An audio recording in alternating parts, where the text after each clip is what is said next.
Hello and welcome to another Hand Drink Solo Wine Info video, and today we head to one of my favorite parts of Stellenbosch, the HELSHOOGTE Pass, so that we can talk about the Zorgvliet Cabernet Franc 2019 vintage. So this little raised saddle section of Stellenbosch sits at between 350 meters up to 510 meters above sea level.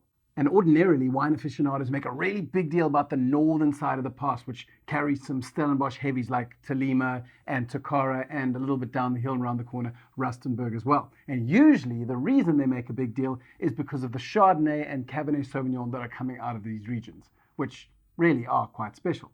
But today I want us to head up to the top of the hill and then down the other side closer to the town of Pniel, so that we can talk about a special little magical ward called Banghoek and how it has been a kind of low-key safe haven for some of the most exciting Cabernet Francs to be coming out of South Africa in the last 10 years. For those of you who perhaps crave an analogy, think of the larger HELSHOOGTE kind of like the map from Trolls 2, right?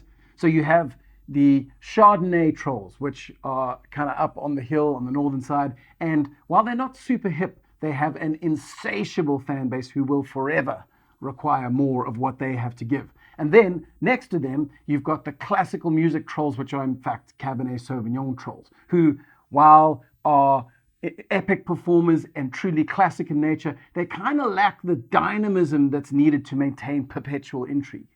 Which is why it's really important that if we shift down a little bit and go across the map to the other side, we find Banghoek trolls or Cabernet Franc trolls or prog rock trolls, however you want to talk about it, where they are incredibly dynamic and are producing some epic things, and all they need to do is achieve a fan base large enough in order to sustain their somewhat slightly more niche red wine expression that comes from an epic Cabernet Franc. But I don't just want to talk about Banghoek Cabernet Franc at large. I want to talk specifically about Zorgvliet. And you might ask, well, what makes Zorgvliet so special? Well, the first thing is that as far as the Banghoek producers are concerned, it is over on the opposite side of the saddle. And this gives it a whole bunch of south-facing slopes, which of course makes it a little bit cooler. And this enables it to ripen Cabernet Franc at a slightly slower rate, which is exactly what this cultivar needs. In fact, if you think about it, Zorgvliet has a little bit of everything because they've got decent altitude, sitting at about 300 meters above sea level. They've got those south-facing slopes and the long mountain shadows, which of course cools everything down. And then they've also got a really interesting mix of decomposed granite soils with a kind of clay sublayer, which is really quite special for a grape like Cabernet Franc. At this point, you might say, enough about soils, Han. What does it all taste like? Well, let's have a sniff and see.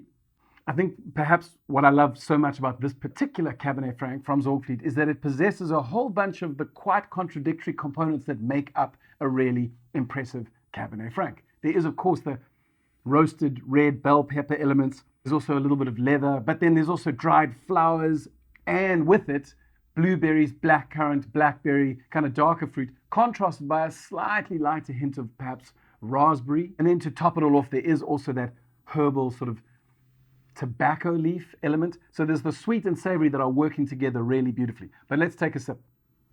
On the palate, there's such incredible concentration of fruit, chalky, dry tannins, beautiful, bright acidity. So a lot of people, when they're tasting a wine, kind of fall into what's called the fruit basket trap, where they just try and list as many fruits as they possibly can. But actually, on this particular wine, it's probably more the structure that pops out. So rather than talking about blueberries or blackcurrant or raspberries, I want to talk about chalky tannins and juicy berry acidity. These, of course, act as a sort of framework within which you can put all your fruit notes. And there are those. There is that blueberry fruit and there's that blackcurrant in there.